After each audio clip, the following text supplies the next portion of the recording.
هنقرأ ونشوف الاختيارات الصحيحة.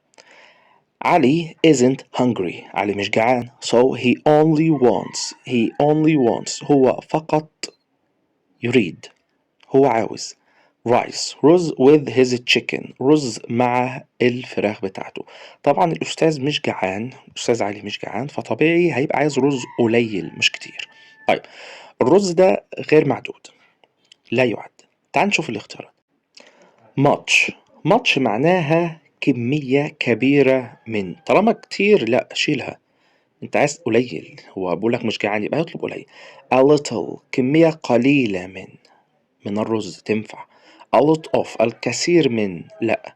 a few عدد قليل من، طبعا مش هتنفع عدد لان ده غير معدود، فهتبقى a little عشان ده رز غير معدود، يبقى كمية قليلة من الرز يبقى a little rice. التانية I am very أنا جدا of my little brother من أخويا الصغير. He always wins medals in tennis. هو دائما بيفوز بجوائز، يبقى هو فخور بيه. فخور بيه يعني proud of، يبقى proud. التالتة You نقط swim in the sea. أنت نقط تسبح في البحر if it's very cold.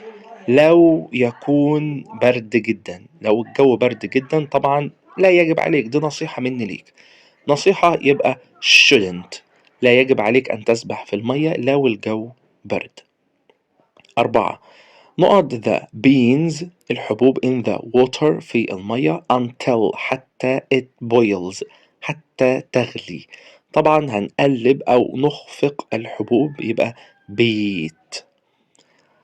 storms العواصف and floods والفيضانات are نقط events أحداث، دي أحداث طبعا طبيعية فهتبقى natural events.